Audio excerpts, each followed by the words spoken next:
Hello everyone, welcome back to another session on spaceflight.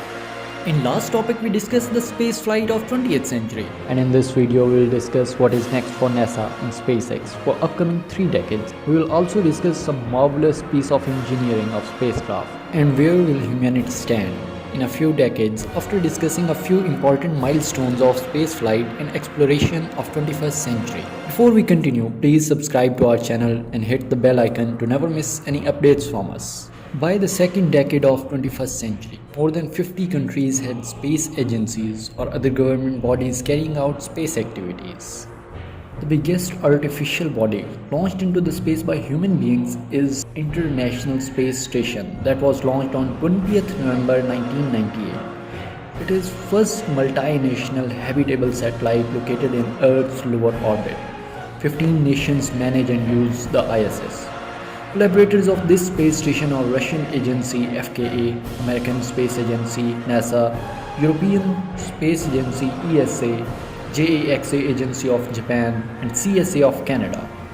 The ISS has witnessed many milestones, among them the biggest gathering of 13 people in space and the longest spacewalk of 8 hours and 56 minutes. During a construction mission in 2001 involving astronauts Jim Voss and Susan Helms, a protective multi-layered shield invented by Jane Crews, a female engineer at NASA, is still in use on the ISS.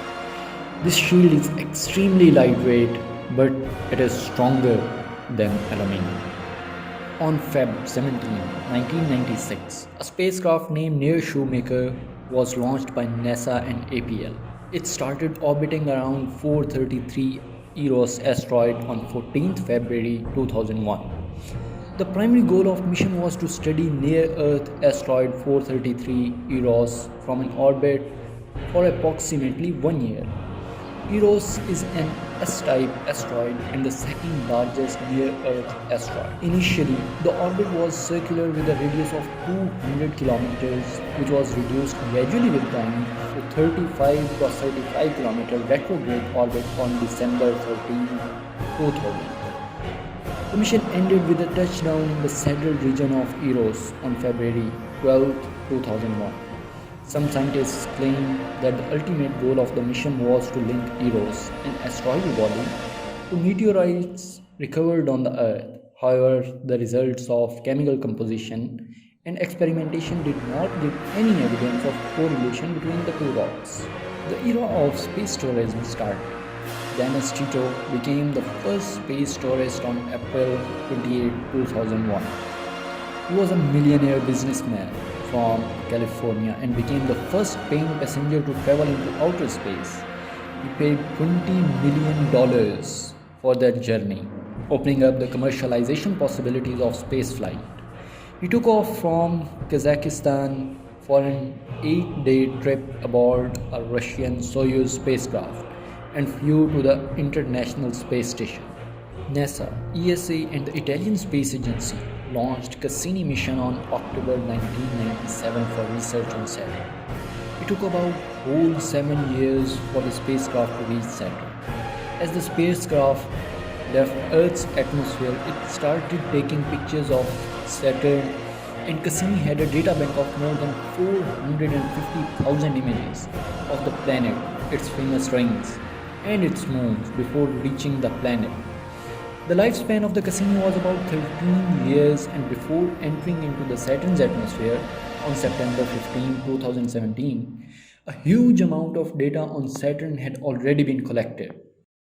Now the humans felt a need to explore for vast reaches of space and explore for places where humanity would survive on other than Earth. On January 3, 2004, the Spirit rover landed on Mars' Inclusive Crater, followed on January 25th by Opportunity, reaching the Sinus Meridiani region halfway around the planet from its twin. Since that time, both rovers have been operating on Martian surface and returning stunning scientific findings that are restructuring our knowledge of the red planet. For one, we now know that Mars was once a watery world, and that water may yet be under its surface. This discovery has profound consequences for the possibilities of life having once been there. A mock-up of Mars exploration rover is on display in National Air and Space Museum's Exploring the Planets exhibition. On March 6, 2009, a Kepler mission was launched by NASA, a telescope to search for Earth-like exoplanets. Part of NASA's Mars Science Laboratory mission, Curiosity is the largest and most capable rover ever sent to Mars. It launched on November 26, 2011 and landed on Mars on August 6, 2012. The Curiosity rover is still operating on Mars. It has sent detailed photographs of Martian landscape, and the scientists believe that Red Planet likely had an environment that could have supported life a long time ago.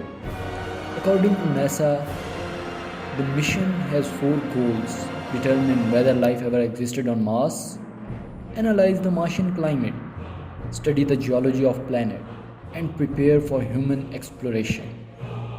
In recent years, astronomers have made many exciting discoveries of planets beyond our solar system. On February 22, 2017, NASA announced the discovery of planetary system TRAPPIST-1, which contains 7 Earth-sized planets orbiting a red dwarf star. It is about 40 light years away from Earth in the constellation Aquarius. Scientists determined that 3 of the planets in the system were found in habitable zone, meaning there is a chance that they may have liquid water in an atmosphere like Earth that can support life. In the hunt for extraterrestrial life, NASA's Cassini spacecraft mission may have found an interesting possibility beyond the asteroid belt. One of Saturn's moon, Enceladus, contains a chemical reaction beneath its icy surface that may suggest it can support life. SpaceX is a private space agency currently working with United States. Falcon 9 was developed to transfer people from Earth to space. This spacecraft is a marvelous piece of engineering, so I'll focus on it a little more. Falcon 9 was the beginning of commercial human spaceflight. This mission either marked the authority of SpaceX in delivering humans to space, or it would completely shatter their image. Pilots of the program were Douglas G. Hurley and Robert L. Behnken, who are the best friends till date. Spacecraft has a capacity of 7 crew members, but on this flight, only 2 pilots were launched into the space. Environment inside the spacecraft is very neat and clean because only touch screens are used to control the spacecraft. There are no buttons to control the spacecraft. This spacecraft operates autonomously most of the flight time, although the pilots can take manual control if needed. All the controls go through only one screen, so it frees up a lot of space that was being used by lots of switches and levers. And it also frees up most of the weight, so it's a cost-effective solution for the spacecraft. Usually the rocket is fueled before pilot enters the rocket, because there are chances that rocket might explode, and it also happened once. But in case of Falcon 9, the rocket is fueled after the astronauts have entered the spacecraft. It has been made sure that the spacecraft does not explode while fueling the engines. The reason for refueling the engines after astronauts have entered the spacecraft is that spacecraft should be launched as soon as the fueling is completed, because liquid oxygen is fueled into the spacecraft at minus 270 degrees centigrade, making it much more denser, and the fuel, which is kerosene oil, will also burn very efficiently when it is cooled down to such low temperatures. If anything goes wrong and spacecraft explodes, then the crew pod will detach itself from the rocket and launch into the air, then bring the astronauts back down to Earth safely.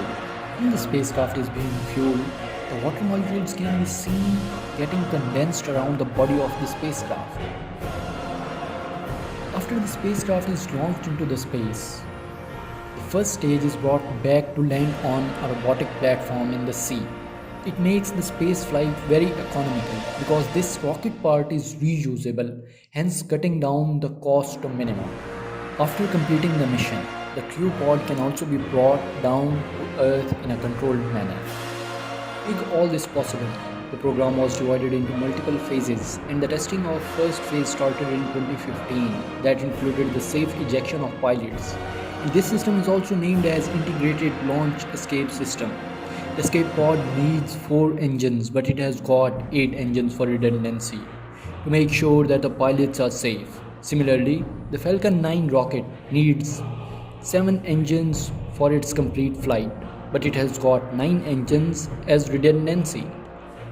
Q-Pod's escape was successful test in 2015. On 2nd March 2019, flight to space station was tested without any pilots in the pod, and it also resulted in success. Unfortunately, Q-Pod's escape test failed on 20th of April 2019, but the issues were fixed within few months. Later this year, on 13th November, this test passed without any problems. On 13th November, this test passed without any problems.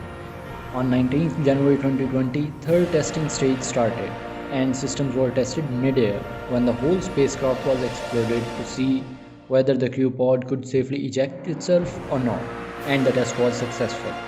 On 27th May 2020, the final stage was planned, which was crewed mission to the International Space Station. 2 pilots were aboard on the spacecraft when the mission was launched. The mission was a complete success without any problem. Now anyone interested can have a tour of 8 days into the space for a whopping $50 million. SpaceX and NASA have proved that the commercialization of space travel is indeed possible and opened many aspects for the future of space travel. Artemis is next generation project of NASA, which is based on setting up a base on the moon to launch all of its future missions to Mars. All the necessary fuel, including oxygen and hydrogen, will be collected from the moon surface to move towards the Mars. To carry out first stage of mission is SLS Block 1B, which is world's most powerful rocket ever, and it even exceeds the legendary Apollo Saturn V in its capabilities. Having a total weight of over 6 million pounds, it has an immense thrust of 8.8 million pounds. Out of those 6 million pounds of weight, 5.2 million pounds is only fuel.